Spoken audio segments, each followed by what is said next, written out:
Hi hello అండి, welcome back to my channel పద్దు express. ఎలా ఉన్నారండి? అందరు బాగున్నారా?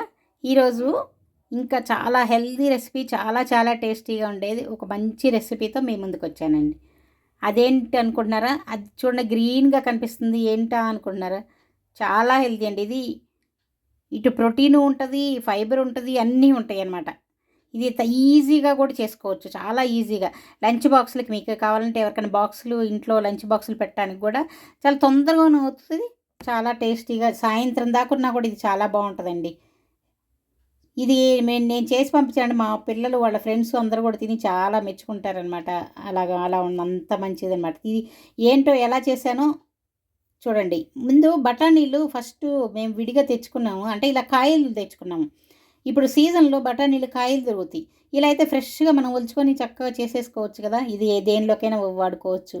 ఇలా మేము అప్పుడప్పుడు ఒక కేజీ తెచ్చుకొని ఇలా ఒలుచుకొని అన్నిటికీ వాడుతూ ఉంటానన్నమాట. ఇలా చూడండి, ఫ్రెష్ ఇలా తెచ్చి ఒలిచి పక్కన పెట్టేసుకున్నాను. ఇప్పుడు ఒక మందపాటి గిన్నె తీసుకొని ముందుగా అన్నం వండి పక్కన పెట్టేసుకున్నాను అనమాట. ఇప్పుడు ఒక 2-3 స్పూన్లు ఆయిల్ వేసేసుకొని దీనిలోకి ఇప్పుడు లవంగాలు, చెక్క, కొంచెం బిర్యానీ ఆకు వేసుకొని కొంచెం లైట్గా ఫ్రై చేసుకుంటున్నాను. ఇది కొద్దిగా లైట్గా ఫ్రై అయిన తర్వాత కొంచెం స్మెల్ మంచిగా అరోమా వస్తుంది కదా. తర్వాత దీనిలోకి కొంచెం ఉల్లిపాయలు కట్ చేసి పెట్టుకున్న ఉల్లిపాయలు వేసుకుంటున్నాను చూడండి. ఇవి వేసుకొని ఇవి వేయించుకోవాలి. కొంచెం లైట్ బ్రౌన్ వచ్చే వరకు ఫ్రై చేసుకోవాలి. చూడండి, ఇలా ఫ్రై చేసేసుకుంటే ఉల్లిపాయలు కొంచెం బాగా వేగిపోవాలన్నమాట. దీనిలోనే కొంచెం అల్లం వెల్లుల్లి పేస్ట్ కూడా వేసుకొని ఇది పచ్చివాసన పోయే వరకు దీన్ని కూడా వేయించుకోవాలి. అది వేగుతుంటేనే మంచి కమ్మగా వాసన వస్తూ ఉంటుందండి, చాలా బాగుంటుంది. ఇప్పుడు దీనిలోకి పాలకూర ముందుగా నేను ఉడికిచ్చి అంటే పేస్ట్ చేసి పచ్చిమిరపకాయలు కూడా కలిపి పేస్ట్ చేసి పక్కన పెట్టుకొని ఉన్నాను అనమాట. తర్వాత ఈ దీనిలో ముందుగా ఈ బఠానీలు వేసుకున్నాను. బఠానీలు కొంచెం ఒక రకమైన పచ్చి వాసన వస్తాయి కదా. దీనిలో వేసి ఈ ఆయిల్లో కొంచెం వేయించుకుంటున్నాను. వేయించుకొని కొద్దిగా మూత పెట్టి కొద్దిసేపు మగ్గనిస్తే ఇక్కడ కొంచెం ఉప్పు వేసుకుంటున్నాను చూడండి. బాగా తొందరగా మగ్గిపోవటం కోసం కొంచెం సాల్ట్ వేసుకొని ఇవన్నీ ఆయిల్లో కొద్దిగా ముందుగా కొంచెం ఫ్రై చేసుకుంటున్నాను. చేసేసుకొని వీటిని మూత పెట్టి కొద్దిసేపు వదిలేస్తే కొంచెం మగ్గుతాయి. అవి పచ్చియే కాబట్టి తొందరగా మగ్గిపోతాయి. అది ఎండు నానబెట్టినా కూడా అవి తొందరగా ఉడకవు. ఇది చూడండి, అసలు చాలా ఫ్రెష్గా చాలా బాగున్నాయి. అప్పుడే మెత్తబడిపోయినాయి చూడండి. ఫ్రెష్ కాబట్టి తొందరగా ఉడికిపోతాయి. అవి చూడండి, మెత్తగా అయిపోయినాయి. ఇలా కొంచెం ఆయిల్లో ఇలా ఫ్రై చేసుకుంటే టేస్ట్ కూడా బాగుంటుంది. ఇప్పుడు దీనిలోకి నేను చెప్పాను కదా, ముందుగా పాలకూర ఉడికించి పెట్టుకున్నాను. పాలకూరని కొంచెం మరీ ఎక్కువ కదా, ఆ వాటర్ కొంచెం అది మగ్గితే సరిపోతుంది పాలకూర అంతే. ఒక 4-5 పచ్చిమిరపకాయలు కూడా, అంటే ఇందులో మనం కారం తినేదాన్ని బట్టి వేరే కారం ఏమి వేయం. అందుకని పచ్చిమిరపకాయలు మీరు ఎంత తింటారో దాన్ని బట్టి ఒక 5-6 పచ్చిమిరపకాయలు అయినా వేసుకోవచ్చు. వేసుకొని దాన్ని కొంచెం మగ్గిన తర్వాత చల్లారిన తర్వాత మిక్సీకి వేసుకోవాలి. దాన్ని ఇప్పుడు దీనిలో వేసుకొని చూడండి ఫ్రై చేసుకుంటున్నాను. అది కూడా ఇంకొంచెం ఫ్రై అయితే బాగుంటుంది. ఇందులో కొంచెం గరం మసాలా కూడా కలుపుకున్నాను చూడండి. ఇది వాటర్గా ఉంది కదా, కొంచెం వాటర్ తగ్గాలన్నమాట. కొద్దిగా లైట్గా వాటర్ తగ్గితే కొంచెం బాగుంటుంది.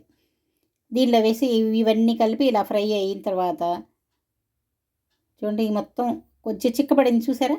అది ఇందాక అంత వాటర్ లేదు, కొద్దిగా చిక్కబడింది. ఎందుకంటే ఇందులో మనం డైరెక్ట్గా రైస్ వేసేస్తున్నాం. లేకపోతే రైసు పచ్చి మామూలు ఉడకని రైస్ ఇట్లా ఉడికిన తర్వాత అన్నం వేస్తున్నాం కాబట్టి అందుకని చెప్పి కొంచెం డ్రై అవ్వాలి. తడి అలాగే ఉంటే మరీ ముద్దగా అయిపోతుంది. సరే, దీనిలో ఇప్పుడు ఉడికించి పెట్టుకున్న అన్నాన్ని వేసుకుంటున్నాం అనమాట. ఇది రాత్రిపూట మీరు పేస్ట్ చేసి ఫ్రిడ్జ్లో పెట్టుకున్నా కూడా పొద్దున్నే లంచ్ బాక్స్ కావాలంటే చాలా తొందరగా అయిపోతుంది. మీకు ఫాస్ట్గా కావాలి అనుకున్నప్పుడు రాత్రిపూట దీన్ని మగ్గించి పాలకూరని చల్లారినాక మిక్సీలో వేసేసి పెట్టేది. నేనైతే ఒక్కోసారి అలాగే చేస్తానండి, పొద్దున్నే టైం ఉండకపోతే.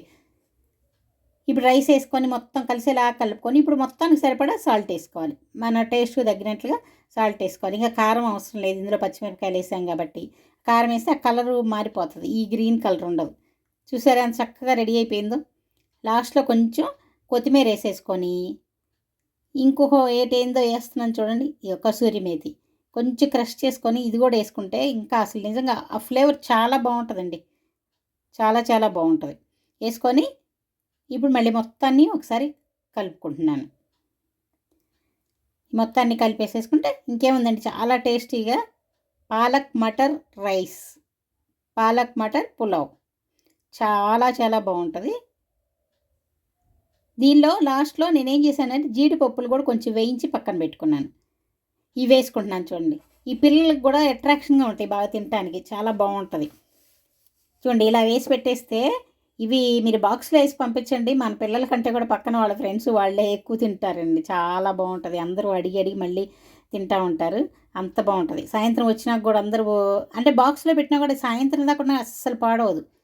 అది మిగిలిపోయింది నేను ఒకసారి రాత్రిపూట డిన్నర్లో కూడా తింటుంటాను. అది ఆ టేస్ట్ మాత్రం అదిరిపోద్దండి, చాలా బాగుంటుంది.